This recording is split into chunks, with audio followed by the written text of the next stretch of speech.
Welcome to Coffee and an Interview. I'm Jacqueline Pena, and today I'm here with Kawan Glover, who has quite an amazing story to share with us and a recent accomplishment with the publication of his book. So I'm just going to jump in and say, welcome to the show, Kawan. How are you? Thank you, Jackie, for having me. It's an honor and a pleasure to be here. And in fact, if I was doing any better, there'd be two of me. I love that. I might have to steal that line. I don't know. It's so positive. Well, thank you. And I wanted to kind of start right away with the fact that you recently published your book.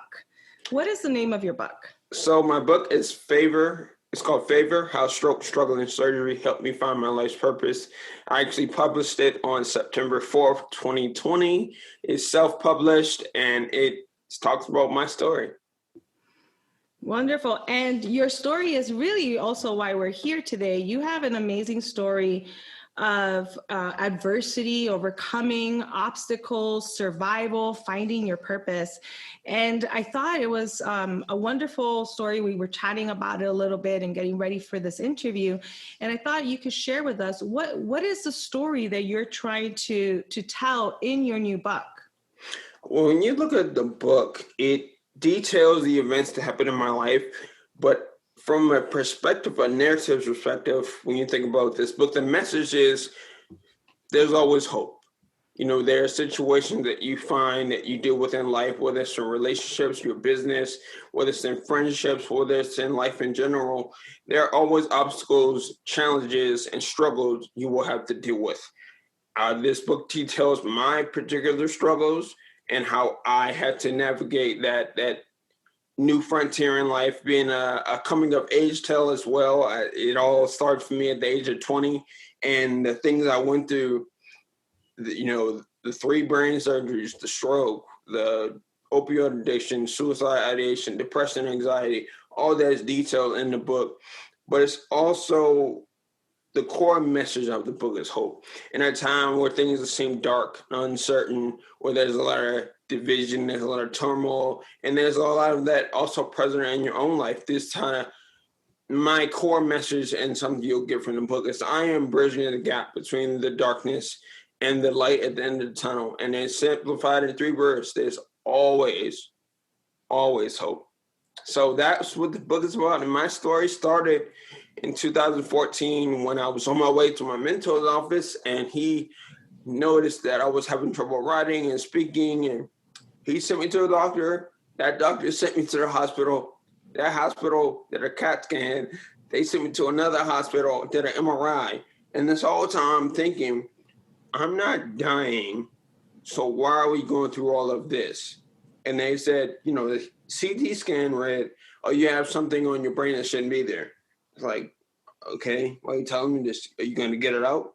Then they sent me to that other hospital, GW Hospital in Washington, D.C., and they said, you have a cavernous malformation on your brainstem. Oh, my God. Okay. What does that mean? I don't know what that means. So are you going to get it out, or are we just going to stand here looking at each other? And they sent me home for a couple of days, and then I started getting really dizzy, blurry vision, so I came back and they decided to operate. So I had my first brain surgery August 15th, 2014. And still at that time, being so young, I was 20 years old, it was difficult for me to comprehend what was actually happening. So being 20, after the surgery, a week later, I went right back to school. And this time I'm at the University of Maryland. So I guess a week after my first brain surgery, I went right back to school, not thinking anything of it. And I was like, yeah, I'm a warrior. I'm invincible. Like, I just survived brain surgery. Nobody can do that. And I went on to pay the price in a number of different areas of my life. But that was the first experience with brain trauma. And then I went to rehab because I had a stroke a month after I returned to school. So on September 17, 2014, I had a headache for 13 hours. I couldn't focus in class. I went back to my apartment and I rolled around all night. And I guess in the wee hours of the morning, I got up, I threw up water, I lost some of my vision, and my right arm and leg kind of kicked out. So I rolled over, I got my phone, I called the hospital, and I called my mom, and I was like, I think I'm having a stroke. And I went to the hospital, and then the other part of the whole journey began. Oh my goodness. Just that first part of the journey is a lot for most of us. So at such a young age, you had brain surgery. I was surprised. I mean, you were energetic, you were focused, you were like, I'm gonna go back to school, and you went back to school right away. And then you experienced a stroke. You noticed some of the signs. You realized something was going on, and you called for help. I don't know if everyone would have done that, if other people would have done that, and that could have caused more damage if you had waited longer. What was your support system during this phase before we get to the next part of your journey? What was your support system through the brain surgery, through the stroke, through the recovery? Um, Before the brain surgery, it was just my immediate family because we didn't really know what was going on. And then I went back to school so quickly, so I have my close friends. One of my friends, Erica, she's mentioned in the book. She would be like watching me do stuff and be like, giving me the look, like relax, slow down. But people were really just making sure I was okay. But I wasn't taking anything seriously. I was like, I'm able to do stuff. Like, I don't need anybody's help. And again, I think that's the hubris of youth, thinking that you are unbreakable, invincible, and can conquer any and everything, not realizing that going to a school at university, and Maryland is a huge campus, by the way. And I was involved in a lot of different activities that you probably need a couple of months rest, maybe a year's rest to really recover from what had gone on. And they constantly told me, hey, we got most of it, but it's still something there. So, there was still some residue of the malformation. And, I just, one of the chapters is called, when you read the book, you're going to want to start paying attention to a chapter called The Bold Print. And essentially, I wasn't listening to the doctors. I believe that's chapter 5. And it's clear signs that I just was not paying attention. That I wanted to do what I wanted to do, regardless of my health condition. So I had my immediate family, friends at the time, but I didn't really get a massive amount of support until the third surgery. But there's a lot that happened in between there. So yeah, I had a really good support system. Okay, I think that's very important for the recovery process and processing everything. So you had a good support system, you went through brain surgery, you had a stroke a month after you returned to campus. What was the next part of your journey like? Yeah, so a month in rehab. Mind you, I had run track, I played football, I had boxed at the University of Maryland. So with the stroke, I lost a whole side of my body. And being able-bodied your whole life, it's really debilitating and defeating, and it puts you in like this really bad headspace when you're not able to control or be able-bodied as you have been your whole life. So it was a new experience, and my reality was clashing with my expectations in my head, causing a storm and warping my mind and perception of myself. And as a man, you're naturally inclined to feel more prideful about your athletic abilities, and you have a hard time accepting not being able to do things.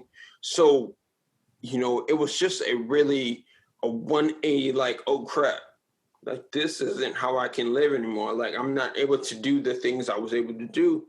So in that time in rehab, I went to rehabilitation for a month at MedStar Health in DC, and I had a really great team of doctors. Dr. Malhotra, she's one of the lead doctors. I still am in contact with her today, and it's just like I couldn't accept it. And then there was one experience where, towards the end of my stay, we had the opportunity as a group to go out into the community and see if we can handle like being around people and stuff again. And we were actually at the Martin Luther King Memorial in DC.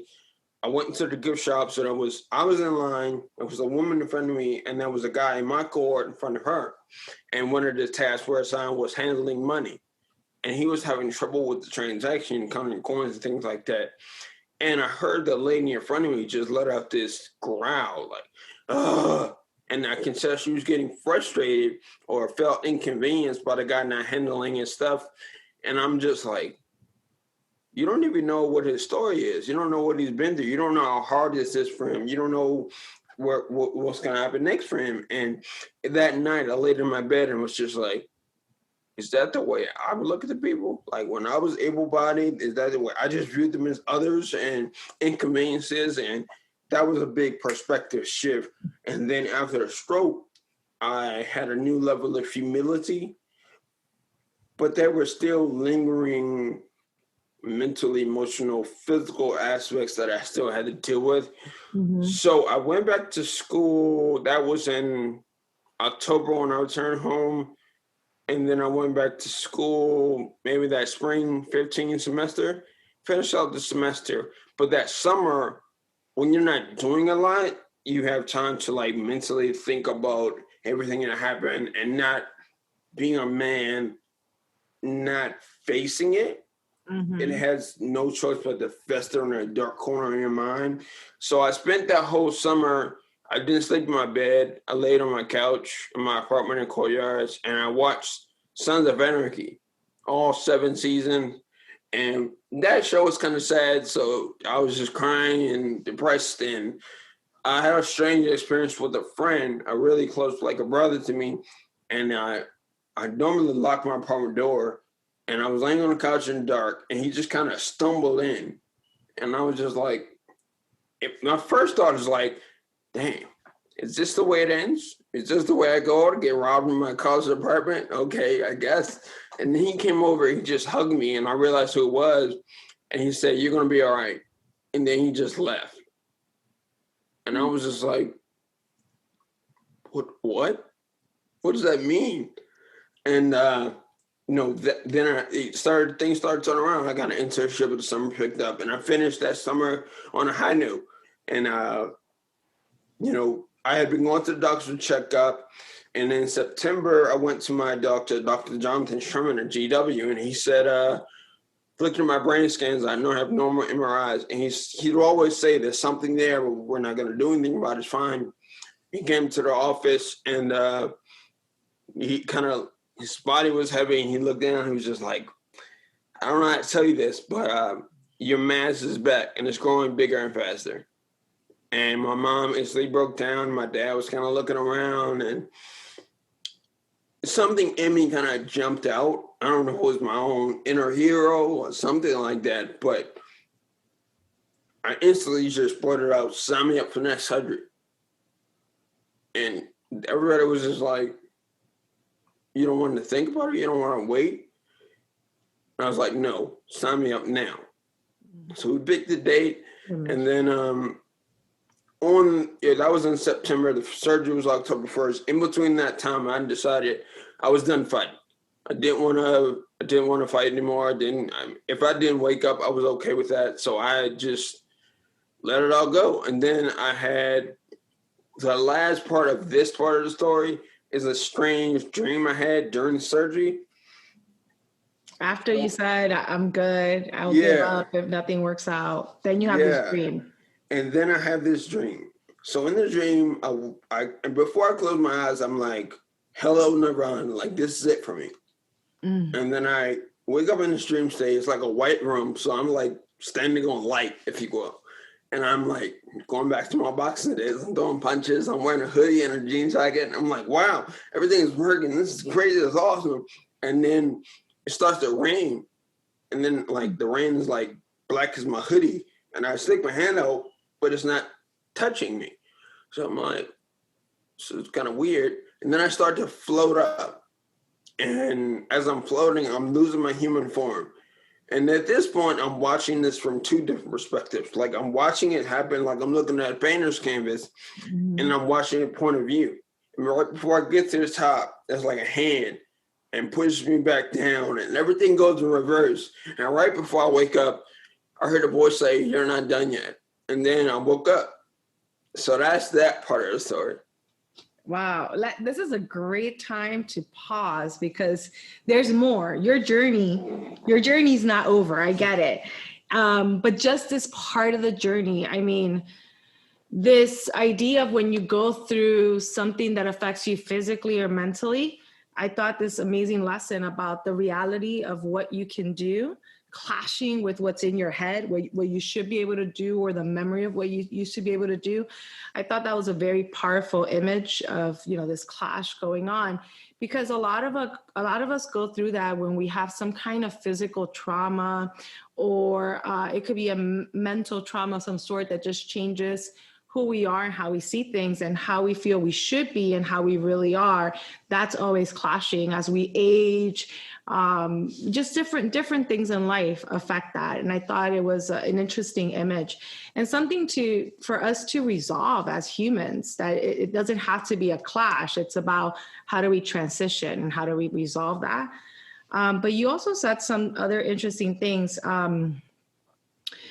One lesson that I found powerful along those lines is not knowing the other person's story about the woman in line who was, you know, grunting or growling. And I thought, what a powerful lesson there for all of us. We just don't know what that person in front of us, next to us, behind us, in the same room has gone through. We don't know what that person's story is. We don't know what that person is going through that day. It might be a rough day. It might be a physical condition that day. I might have a cold, or maybe I'm having some challenges with something else.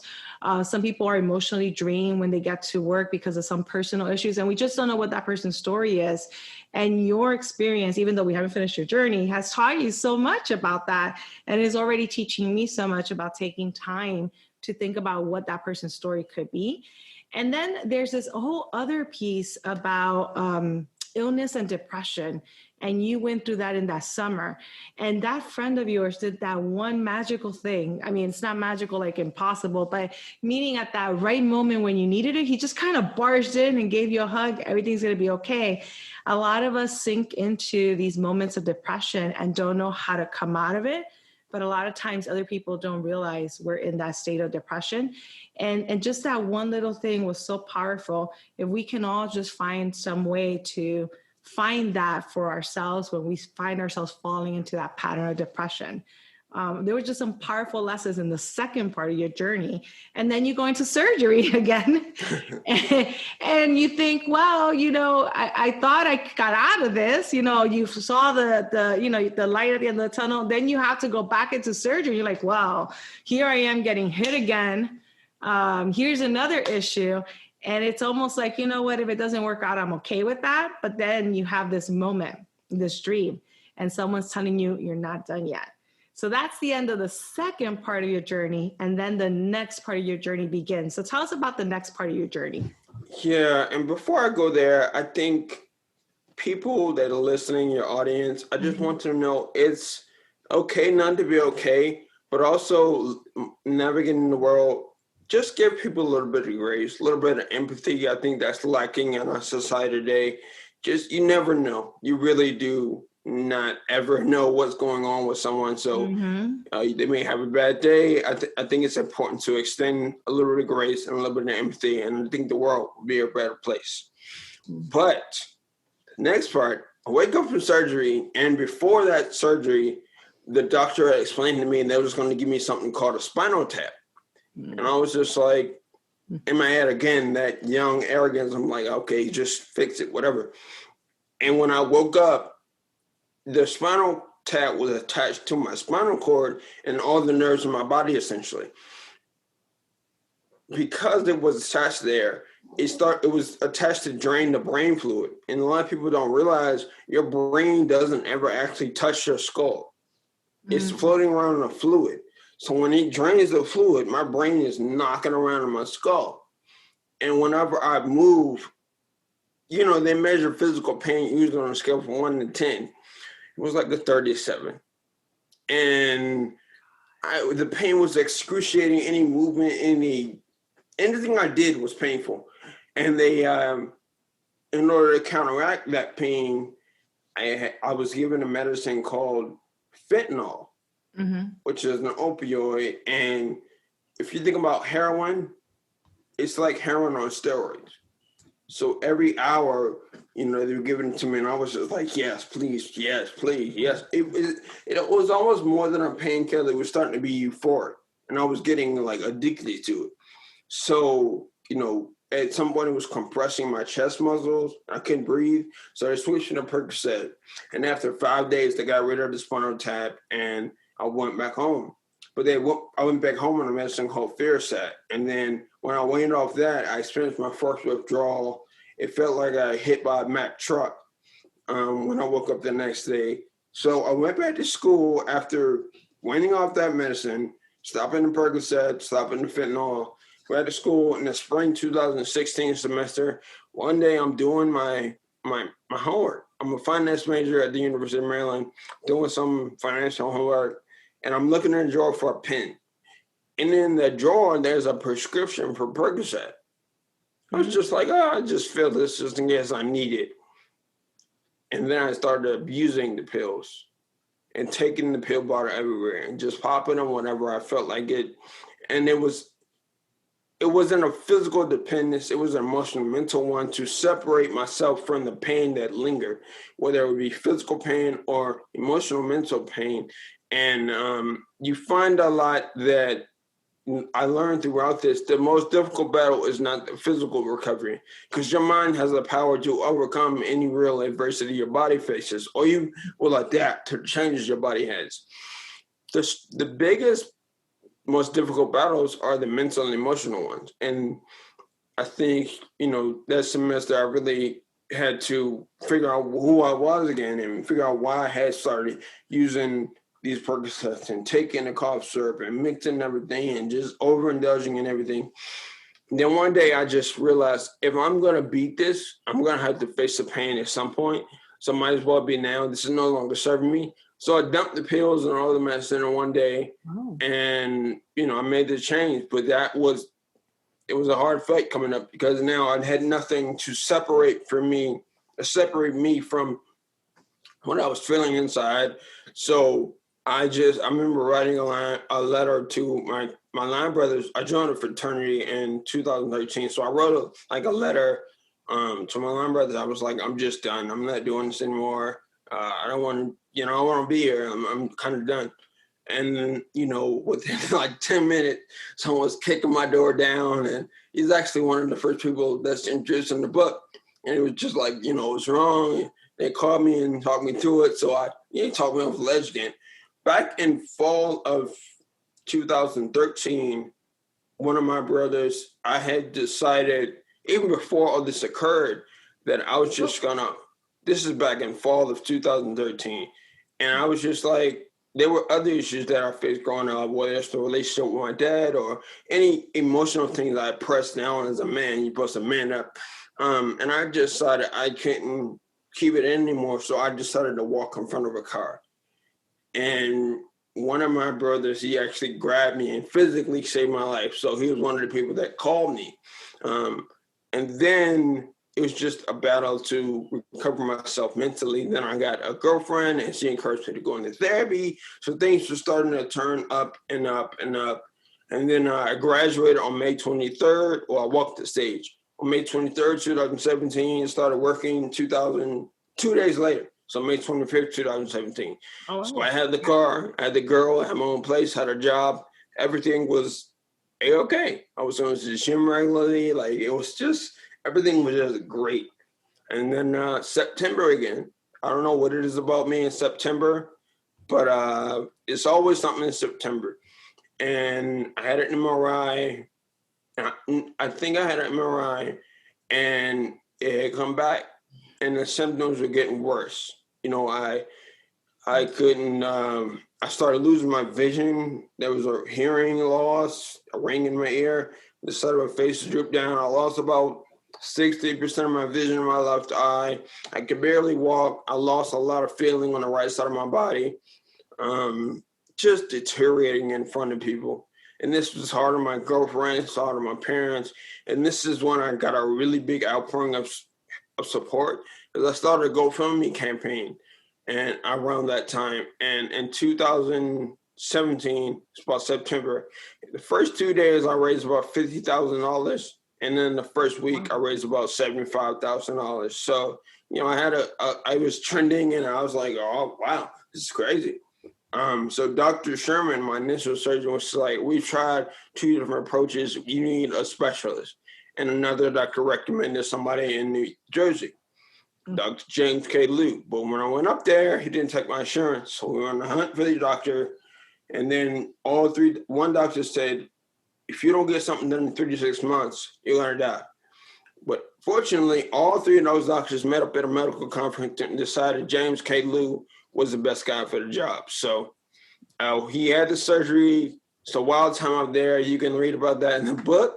And I came home right in time after going through rehab again, came home right in time for Thanksgiving. So that's that part of the story.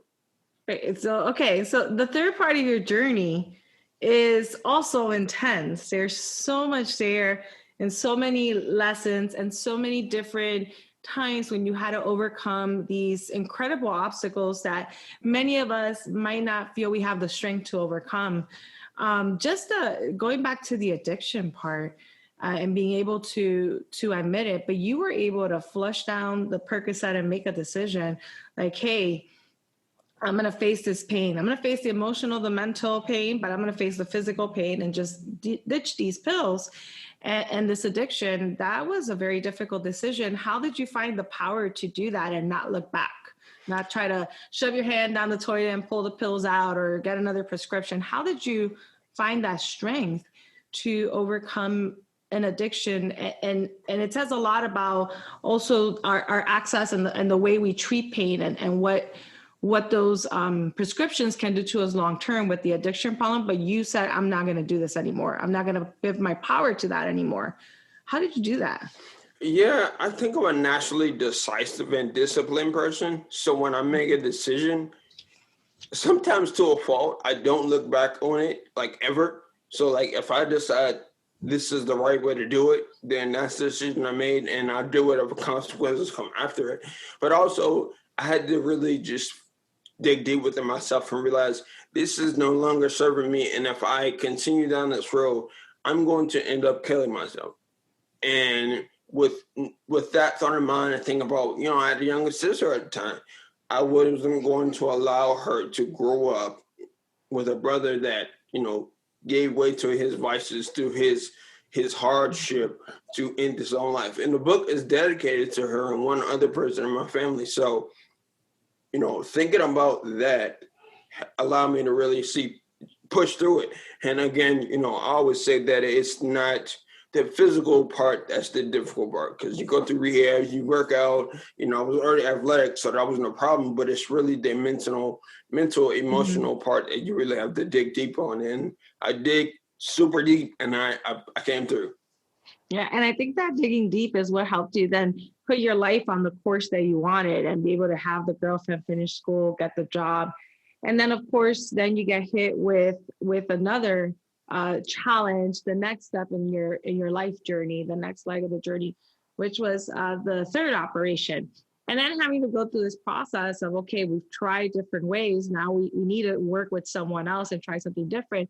But then you're faced with the insurance issue. So healthcare in America and dealing with insurance and being able to afford surgeries. You did an amazing job with the GoFundMe, by the way. That's an amazing feat to be able to raise that kind of cash to go towards helping you with your surgery, but just it doesn't even cover 15% of the cost of something like this. I think most people don't realize, or maybe they do, how expensive medical treatment is, especially when we're talking about complicated surgery. So that was an amazing feat. And luckily you were able to find someone who could do the surgery for you and help you get through that part of the journey. And then you went through the rehab and went back, kind of came back to everyone in time for Thanksgiving.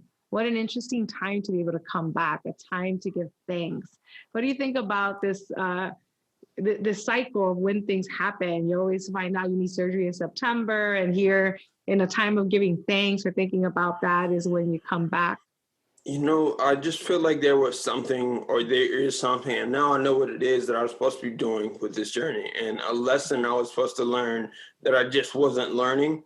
And, just think about the fact that the doctor that wasn't covered by insurance ended up actually doing the procedure. And, you know, how serendipitous it was that all those three doctors with differing opinions came together and decided on that one doctor, and how I was able to get, you know, at the end of all this medical stuff, there is also the financial burden. I had a $1.2 million medical debt that's set in my, I did a Excel spreadsheet, and I was just like, there's no After way. insurance, after everything. No, this insurance hadn't kicked in yet because the doctor was still like not under my insurance.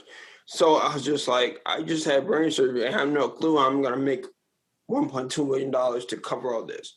And, but something my grandma said, and she kind of titled the book, she said, favor ain't fair, it's just favor. So we were, if you know Les Brown, you know the Mr. Butterball story. And he said, you know, he went there the first time, tried to get a job. The guy said no. He went there the next day. The guy tried to get a job. The guy said no. Went to the next day and the next day, and then eventually the guy said, go get me some coffee. So what I did, me and my grandma with insurance, was like every day I'm on the phone. Hey, it's Mr. Glover, Kawan Glover. I was just wondering if anything had changed. Every day I was calling. No, Mr. Glover, you just called yesterday. No, Mr. Glover. No. And then one day I got up and started sitting.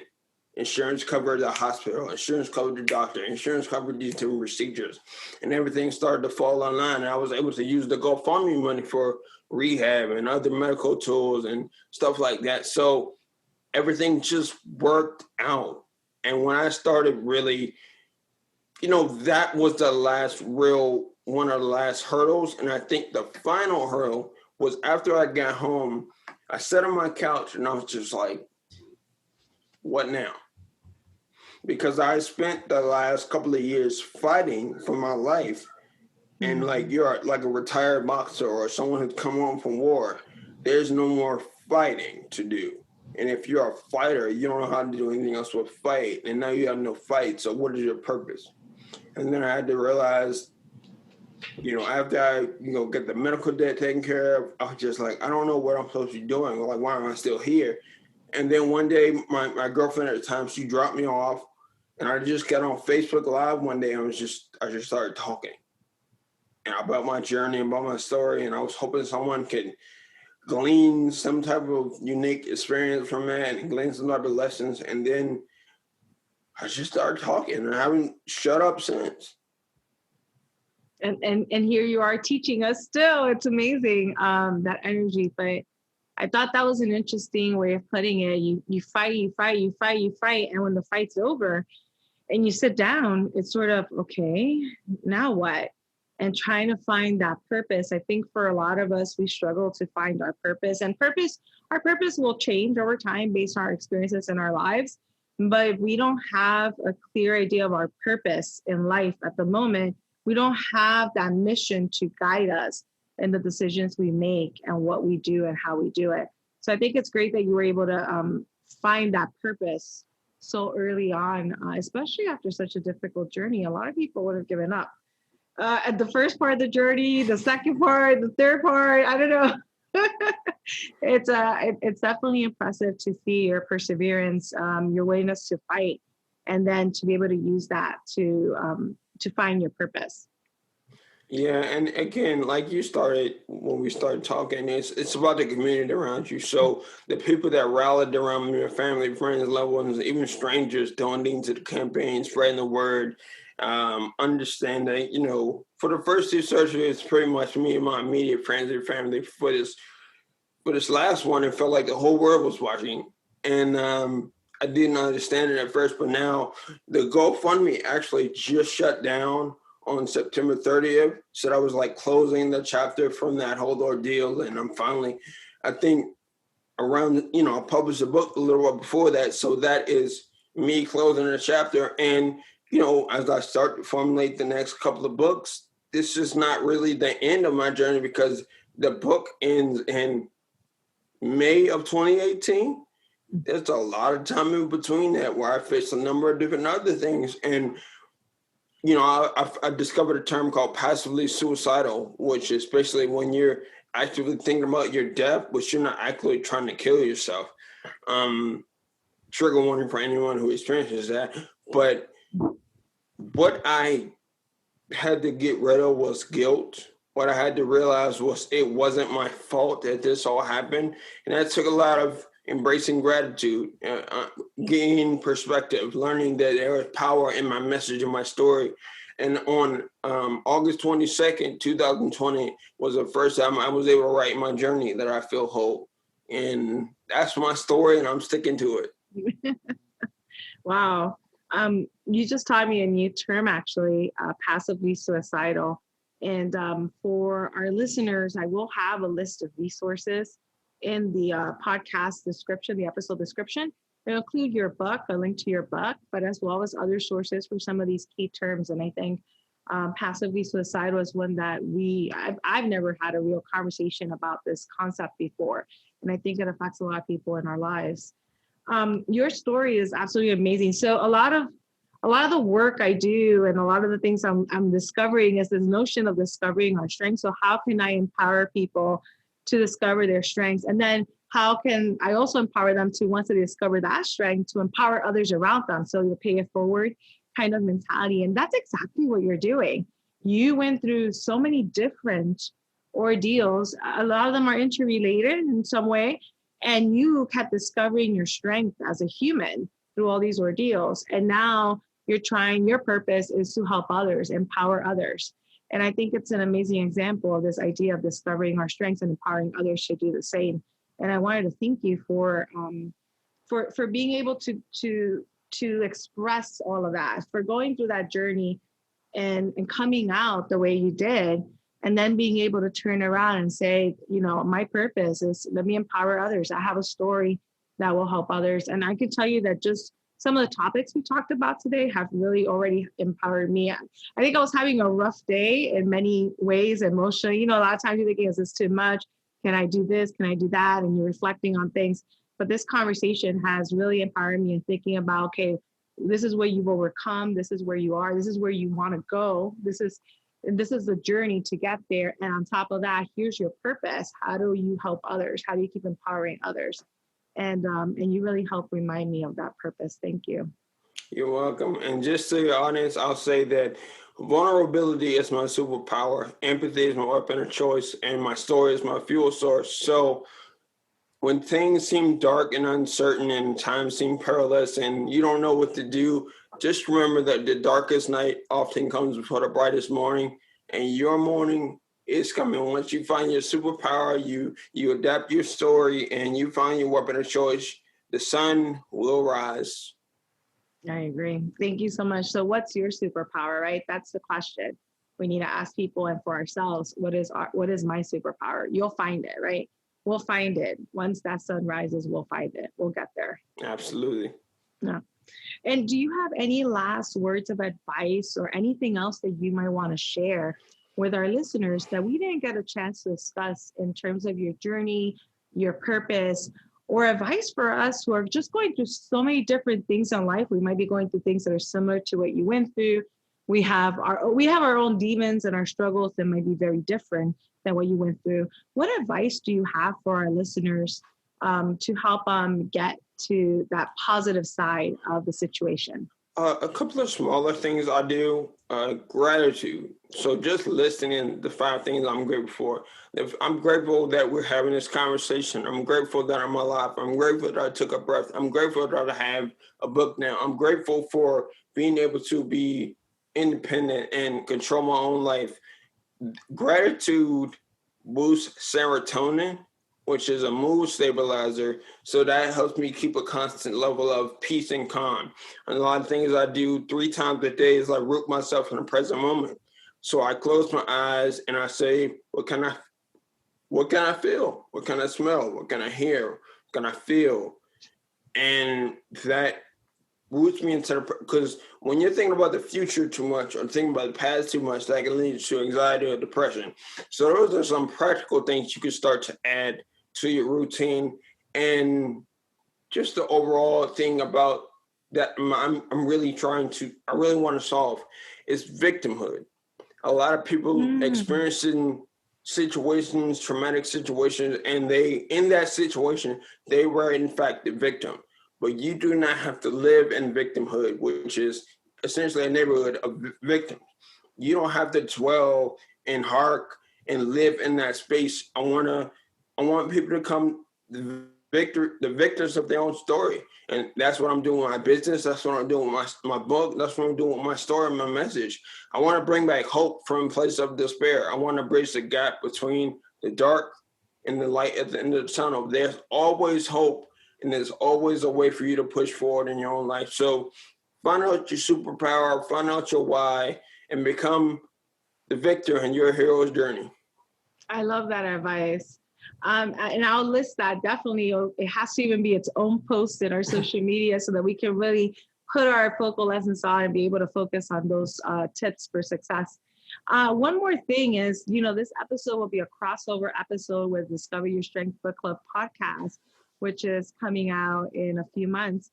And the power of story.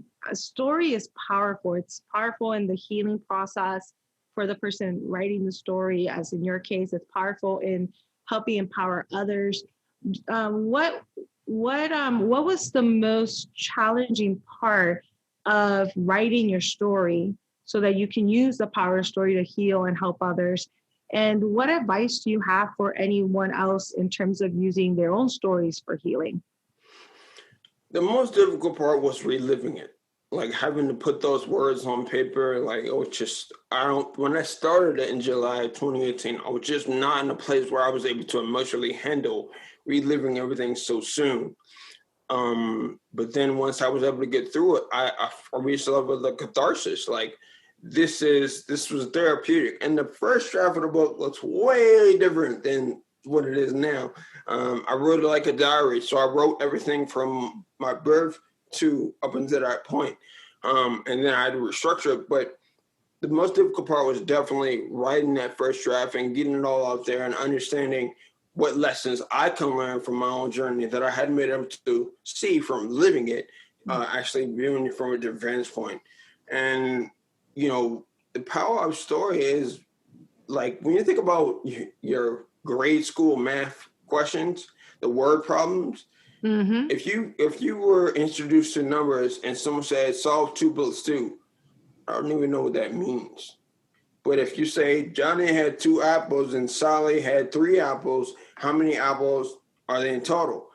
You can actually see in your mind 2 red apples, and then you can see 3 green apples, and you can put those together. And that's what the narrative power of a story is so powerful. So if I just told you, yeah, I had 3 surgeries, I had a stroke, I had some mental health issues, probably my book. Like, why? You didn't tell me anything.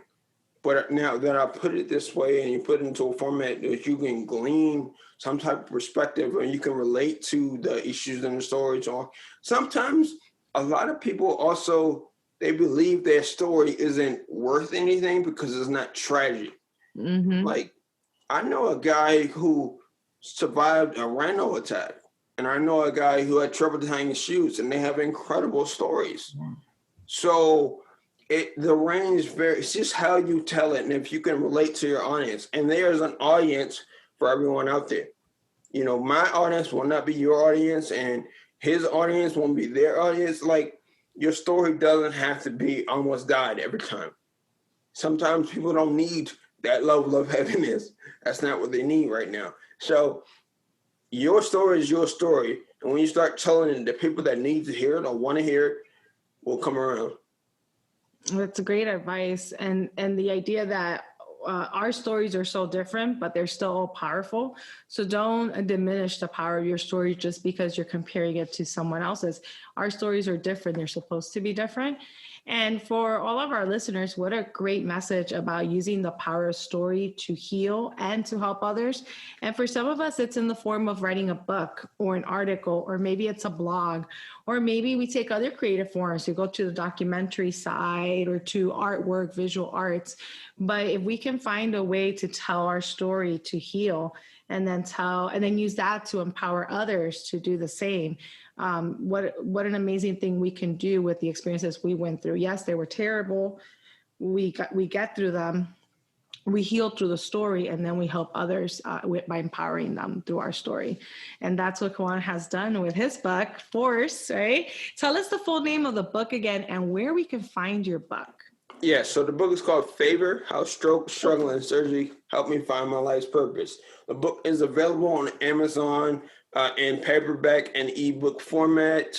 Uh, yeah, you can go on Amazon. I'll send Jackie the links, and hope you guys enjoy the read, learn something from it. I'm not really concerned whether you give it to a friend or you get them to purchase. It's not about the money for me. It's about giving people some hope. So go out there and read it and let me know what you think. Thank you. Thank you. And so once again, favor, I know I said force by mistake. I think it's because you're such a great force here today of inspiration, but definitely pick up the book, take a good read. If you're looking to tell your story, I hope Kawan has inspired you to use the power of story in your life as well. And Kawan, I just want to say thank you so much for just jumping onto this call and doing this amazing podcast interview and the video that goes with it.